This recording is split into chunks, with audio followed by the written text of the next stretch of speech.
En la zona más sur de Argentina, no muy lejos de la Antártida, se encuentra la pequeña ciudad portuaria de Ushuaia. En 1982, un barco de guerra estaba anclado allí, repostando combustible y suministros. Se llamaba el General Belgrano y se estaba preparando para la guerra, si es que llegaba. Una guerra que pocos habían visto venir, entre dos combatientes inverosímiles, Argentina y Gran Bretaña. El crucero argentino transportaba más de 1000 tripulantes. Muchos de ellos eran reclutas sin mucha experiencia naval. Sin embargo, como un solo hombre, creían apasionadamente en la causa por la que luchaban. Un grupo de islas estériles barridas por el viento frente a sus costas de las que la mayoría del mundo ni siquiera había oído hablar. Tengo el recuerdo del 2 de abril. Como todos los argentinos, yo me despierto con el televisor y me encuentro con la pantalla que teníamos las islas tomadas. Sentí muchas cosas, una de ellas fue una gran emoción. Pasaron pocos días que me llamaron de inmediato, hubo un plan de llamada, así que yo concurrí al barco.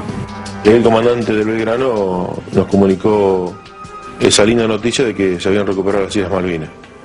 En cuanto a mi responsabilidad o lo que yo debía hacer, estaba orgulloso de que en ese momento se haya hecho eso, y bueno, estaba en nosotros tratar de hacer lo que mejor podíamos hacer para defender que algo es nuestro, ¿no? Y el estar defendiendo la bandera de uno es muy importante. O sea, uno lo ve de chiquito cuando le hacen cantar el himno o ver la bandera o todas las cosas que fue uno aprendiendo durante la primaria, y estar en ese momento defendiendo esos colores que veía siempre en el colegio es muy fuerte. Hubiera sido diferente si hubiesen sabido que el barco sería atacado en menos de 2 semanas por un submarino británico y que 1/3 de ellos moriría. Los primeros tiros se dispararon antes del amanecer del 2 de abril, cuando una fuerza argentina desembarcó al este de las Islas Malvinas y comenzó a moverse por tierra. No encontraron resistencia hasta que llegaron a la capital, Stanley.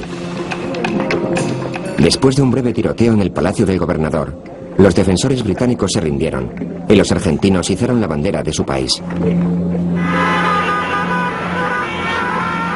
Esta fue la reacción cuando las noticias llegaron a Buenos Aires. Júbilo que bordeaba el éxtasis. Si el resto del mundo estaba asombrado por esta explosión de alegría, es porque el resto del mundo no comprendía que el pueblo de Argentina estaba celebrando el cumplimiento de un sueño que habían tenido durante generaciones.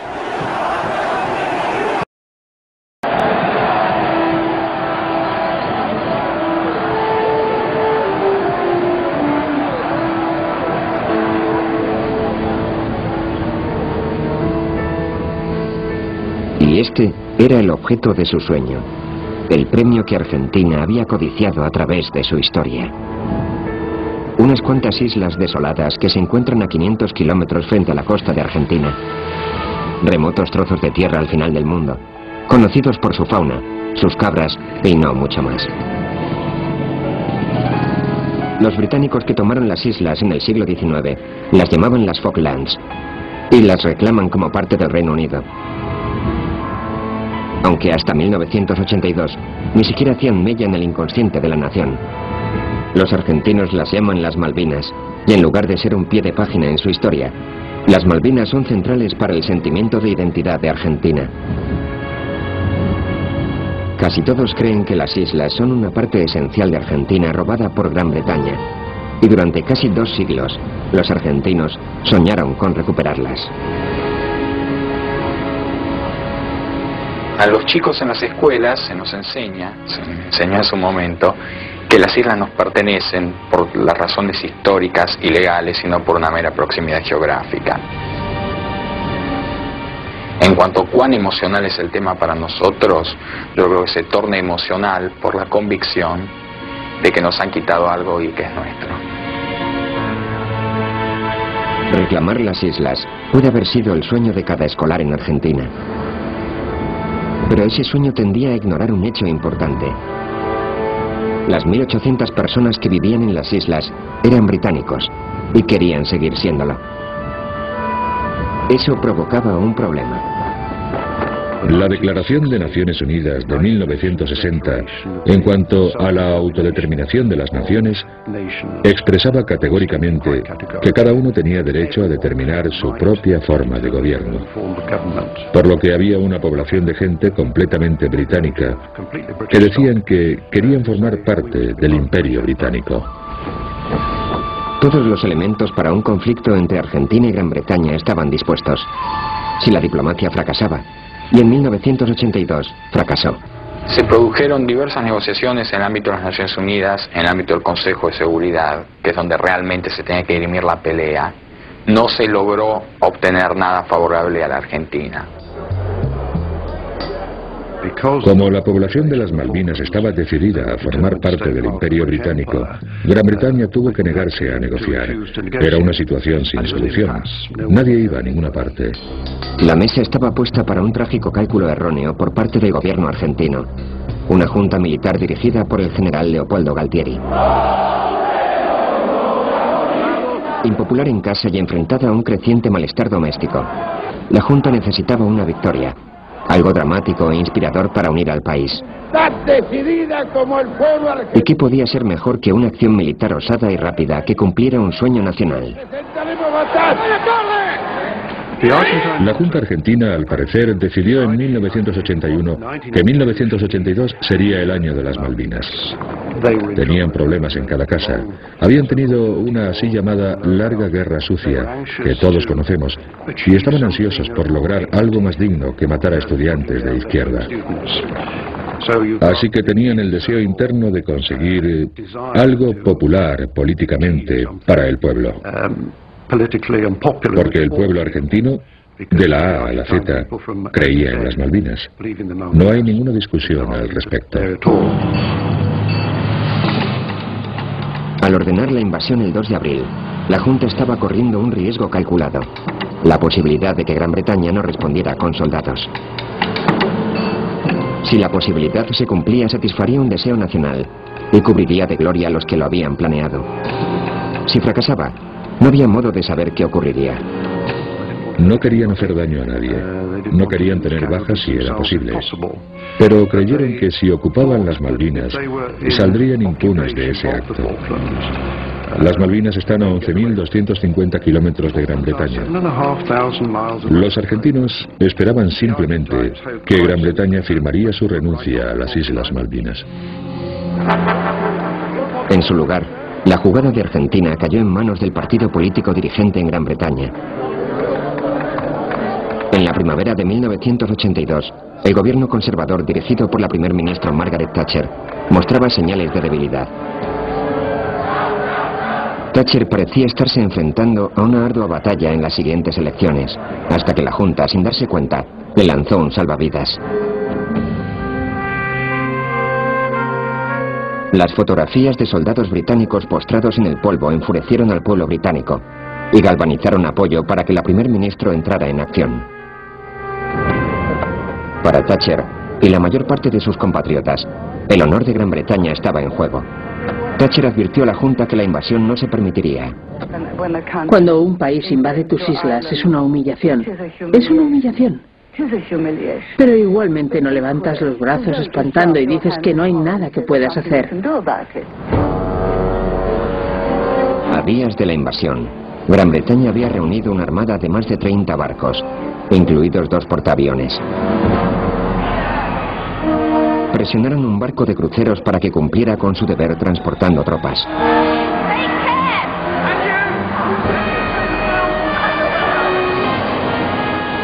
El fervor patriótico se elevaba. Incluso la familia real se implicó. El príncipe Andrés, sirviendo como piloto de helicóptero de la Marina, formaría parte de la operación de reclamación de las islas. La vida normal en Gran Bretaña pareció estar a la espera. Incluso las botas. Me llamó el viernes y me hizo cancelarlo todo. Lo tengo todo, las flores, todo.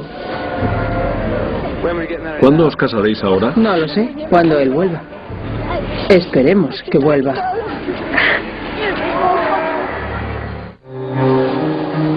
El 9 de abril de 1982, una semana después de la invasión argentina, la primera ola de la Armada Británica se dirigía hacia el sur, hacia su destino a medio mundo de distancia. No había plan. Todos reaccionamos ante el acontecimiento que fue el 2 de abril, la invasión de las Malvinas, lo mejor que pudimos.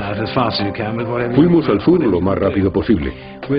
La intención probablemente era desembarcar o hacer suficiente ruido para que los argentinos decidieran que no era buena idea, detenerlos y hacer que volvieran a casa sin líos.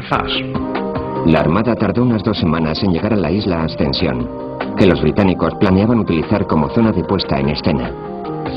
Este iba a ser una especie de lugar de reunión donde pensaríamos todo el asunto y luego procederíamos de acuerdo con el plan que se hubiera desarrollado. Pero no se desarrolló ningún plan hasta que los barcos llegaron a Ascensión. El portaaviones en particular. Los submarinos habían ido por delante porque podían. Uno de los submarinos era el impulsado por energía nuclear HMS Conqueror y su tripulación de unos 100 hombres. Hubo una enorme cantidad de cosas que hubo que subir a bordo, muchísima comida. En una zona del mundo donde nadie había operado un submarino nuclear antes, tuvimos muchas cartas de navegación inusuales que estudiar y nuestros planes fueron de dimensiones mayores. Lo único que habíamos hecho era la Guerra Fría, y entonces nos mandaban a las Malvinas. Solo habíamos perseguido a rusos toda nuestra vida.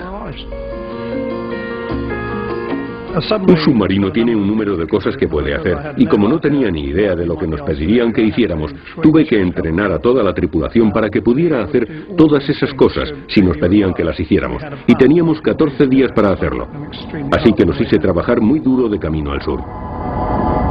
Mientras el submarino continuaba su camino hacia el sur, muy por delante del resto de las fuerzas, la Marina Argentina también se preparaba para la acción. Uno de sus barcos de guerra principales era un crucero ligero hecho en Estados Unidos llamado el General Belgrano. Tenía más de 40 años y no era especialmente rápido, pero estaba equipado con cañones de largo alcance. El crucero General Belgrano era un buque eminentemente antisuperficie. Era un buque artillero. Como buque artillero era poderosísimo. 5 torres de 3 cañones cada una, de 6 pulgadas cada cañón, 8 cañones, 4 en cada banda, de 5 pulgadas, una cantidad de artillería antiaérea desparramado por todo el buque. El Belgrano había empezado su trayectoria como el USS Phoenix. Votado en 1938, el Phoenix había sobrevivido a Pearl Harbor. Misteriosa habilidad de escapar de las batallas siempre ileso.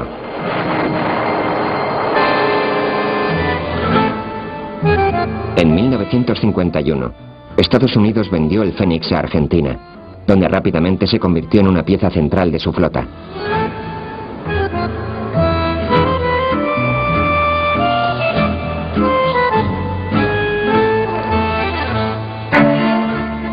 Durante años, miles de marineros argentinos habían servido en el Belgrano, y muchos lo consideraban un segundo hogar. Uno que viene del interior, que en mi caso, de la campaña, y los únicos buques que había conocido, o barcos, o como uno le llamaba a los cerealeros en la provincia de Entre Ríos, encontrarme con una ciudad flotante como era algo fantástico para mí. O sea, era, aparte de mi casa, mi segundo hogar, porque prácticamente yo vivía a bordo. Lo que me enseñó, lo que aprendí a bordo, el tener una familia de 1093 personas, porque éramos una familia a bordo. A mediados de abril de 1982, mientras la flota británica se reunía en la isla Ascensión, el Belgrano estaba en puerto, preparándose para lo que pudiera venir a continuación. La calma antes de la tormenta.